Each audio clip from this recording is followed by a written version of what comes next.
Hey guys, what's going on? So it's been a while since I've uploaded on the channel. If for those of you who have followed my channel for any length of time, you would know that the bulk of my uploads is kind of surrounding tier lists for Arena or even some of my own gameplay videos for my streams, typically of like Silver League sets from like big closed map tournaments going on. I'm going to start breaking the mold a little bit today with kind of a tips video surrounding Arena. So still on the topic of Arena, but this is more of a tips thing. So this is going to be 5 tips that I've sort of come up with either as a result of my own gameplays or also watching people of various skill levels kind of how they approach the map as well. So I'll tentatively say that this is going to be geared more towards like intermediate to high intermediate skill players. Maybe if you're an expert, maybe you might learn maybe one or two things from pick up one or two things from these tips. But definitely, I think it's going to be geared more towards like the intermediate to high intermediate skill players. So when it comes to Arena, I mean, it's no surprise that it's one of the most popular and well-known maps in the game, probably second only to Arabia itself. And when it comes to gameplay on the map, there are certain aspects to the map that are intuitive, and but there are also like plenty of things that might be either less intuitive or maybe not even intuitive at all until maybe someone explains it to you. So hopefully you guys hope you guys enjoy, and hopefully you guys can learn at least one thing from these tips that I have ready for you. So let's get right into it. So the first tip I have for you here is monk tricking for denying castle foundations. Now, unlike what you might expect, this is actually probably the opposite of probably what you think I'm going to be recommending. So monks have really come into the spotlight in recent times, and one of the ways that people apply monks in a typical game is if they're getting castle dropped and they have a monk or two out, they'll harass the builders by just rapid fire clicking on the builders like this. I mean, you've probably seen this happening like in games of all different kinds of levels, even at the pro levels, like this happens. Now, I'm not going to say that this is bad to do or anything, but it's bad to do when all you have is like a monk or two out. If you have this in addition to like army that you can also use to kill the villagers while you're also doing this, the monk tricking, then yeah, absolutely do this. Or if you have like villagers, or you're bringing forward to build a tower to try and deny this permanently, then yeah, absolutely do this. But if it's just a single, or like it's just like a single monk versus like however many builders, like 8 builders, 10 builders, however many builders your opponent's likely to send forward, this doesn't really accomplish anything. Yeah, you might deny it for a little bit, but honestly, in my opinion, you're just crippling yourself more than the opponent's being delayed here, because this is just time that you can spend tending to your economy, maybe even tending to like an actual defense, like maybe trying to internal wall. Like if this were an arena map and your internal walling to try and like keep out this castle drop pressure, you're probably better off doing that instead of doing this and just denying the castle drop for ultimately just a few seconds. So yeah, if you have other stuff coming in addition to this monk trick, do the monk trick. But if you don't, just don't bother. In my opinion, all you're doing is just artificially inflating your APM. That's really all you're doing, and maybe annoying your opponent a little bit. But ultimately, this is not much more than that. It's an annoyance. It's not going to stop this. Tip number 2 I have for you guys is to make smart use of Petards. Here's a little scenario I've kind of set up where this sort of thing would make sense to do. Let's say you're doing a low eco 1 TC sort of setup, and you're looking to monk push your opponent, like it's like a fast stim monk push.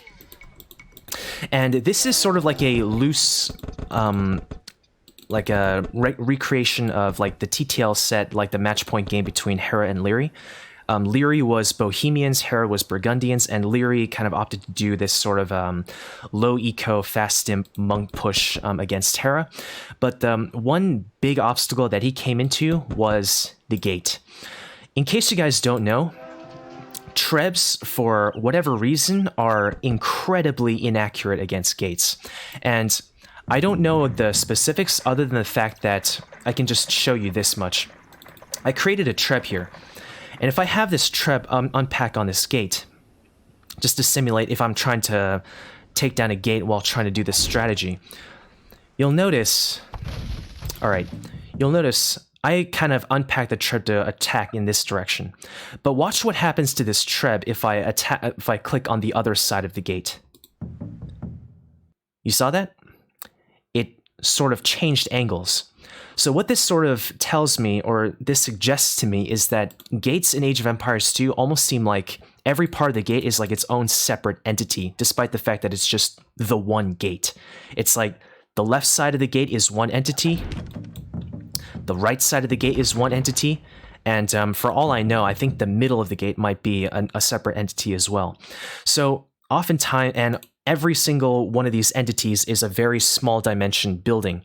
And so trebs already tend to have poorer accuracy for these small dimension buildings compared to larger ones, like let's say this castle.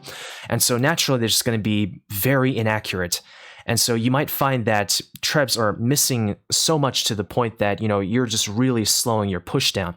So if instead of relying on trebs to sort of get through a gate or just try and get through walls, what I would suggest you do is, let's say you try and get like the forward castle up and then you try and set yourself up to do a push like this.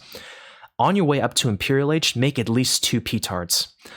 Find the resources to try and get at least 2 Petards out.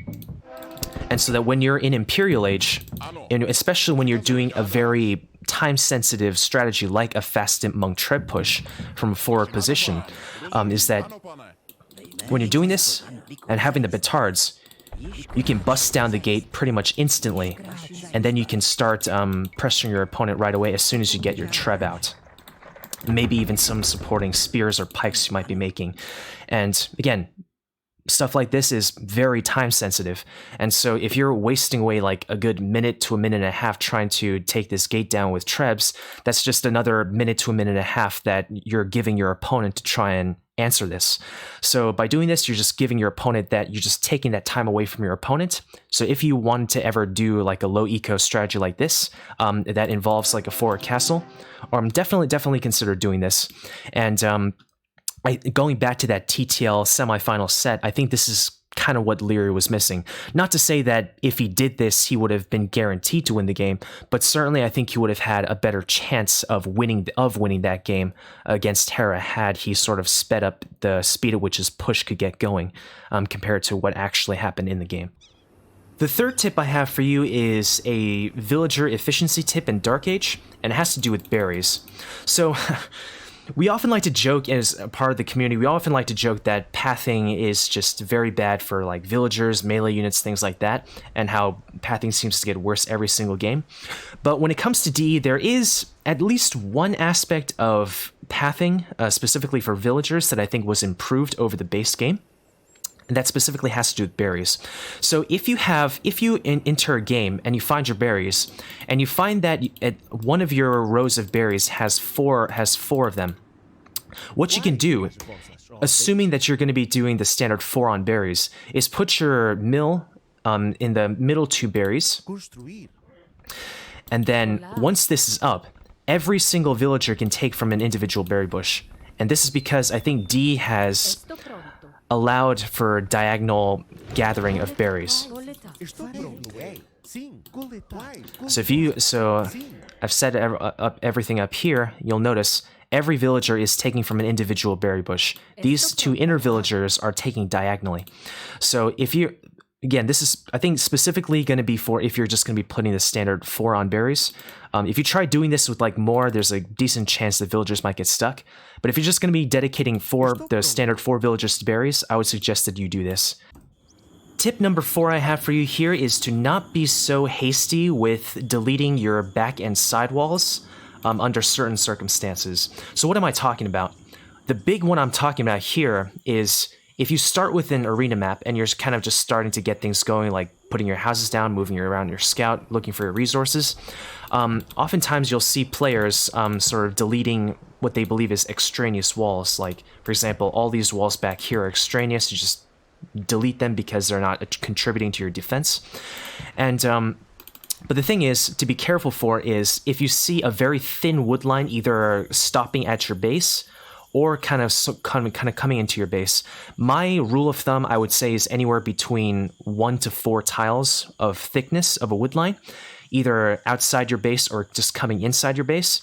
Don't delete the walls on this side right away. I would say go outside with your scout and confirm that it's actually closed before you actually delete those, because there is a chance when the wood line is this thin that it actually could be open and you're just gonna open yourself up to the opponent accidentally. And so for this map generation, it was actually not the case. It was thin, but it actually turned out to be closed off here. So for this map generation for red here, they're good to go. But let's contrast that previous map with this map. So once again, a kind of a thin forest coming in, and so an unsuspecting player who might not be kind of aware of the possibility of this being open might just delete their sidewalls like this. But if I reveal the map here, you'll notice, oh dear, it turns out it was actually open.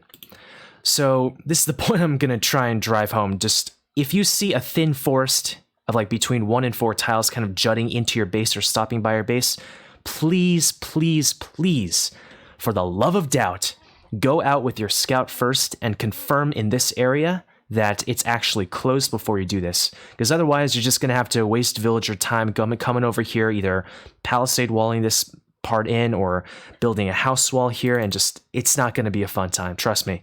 I'm telling you this just so you don't have to go through it. And I've seen players even up to like 2K or even 2K1 skill level who made mistakes like this too. So once again, I'm telling you so you don't have to suffer the same mistakes that I've made and they've made. The fifth and final tip I have here for you guys is probably the most advanced one on this list. It's a sort of a military-based thing. So let's say you're doing something that's, I guess you could say, a little bit fragile. Like let's say you're doing like a hand cannoneer bomber cannon push, HCBBC push, or like a Fastim Arbalest push.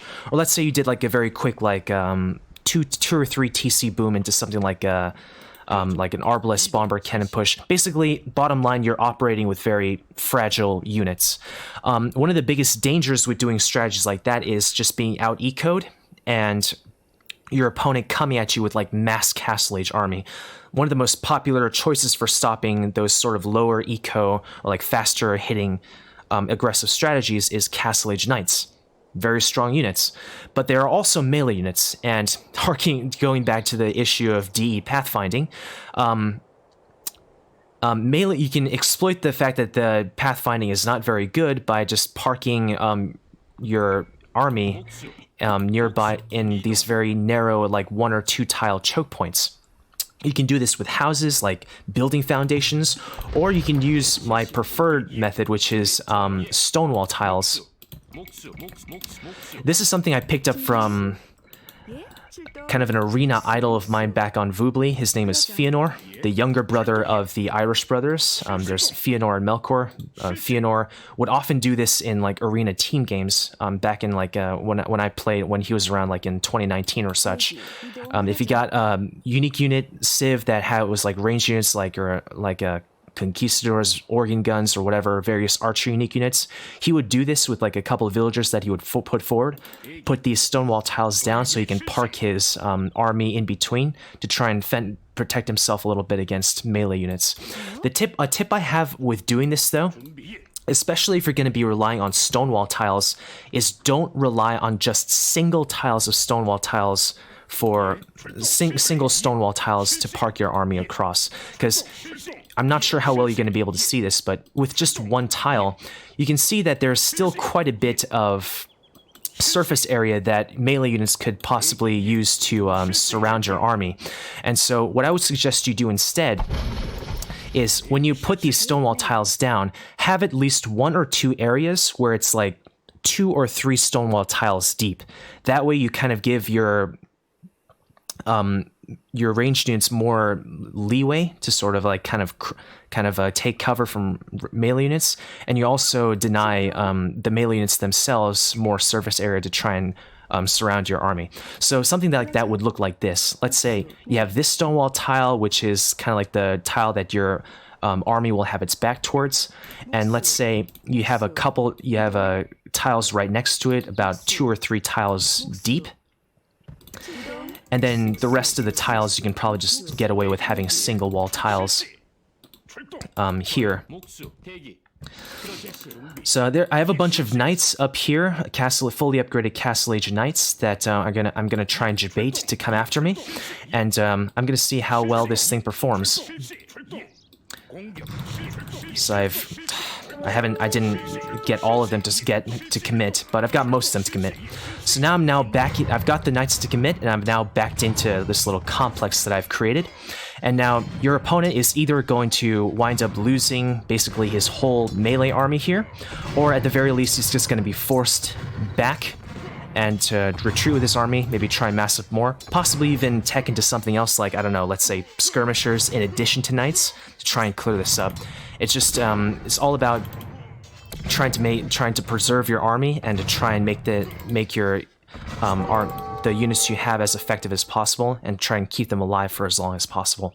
So definitely keep this in mind if you're doing something that's more low eco. That's probably not focused more around monks, but probably more around like more fragile military units, hand cannoneers, arbalists, things like that.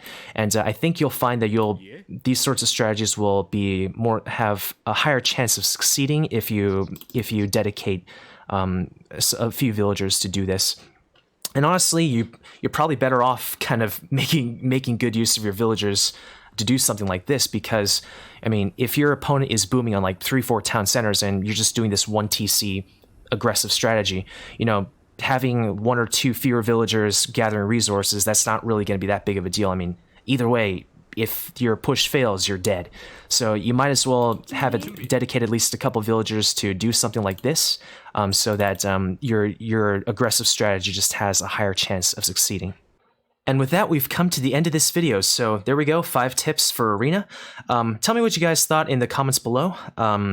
Were there any of these tips that you weren't aware of, or were you aware of all of them? And tell me if you weren't aware of some of these, then tell me which ones they were and which ones you'll be looking to apply into your arena games. So with that in mind, hope you guys enjoyed again, and yeah, until next time.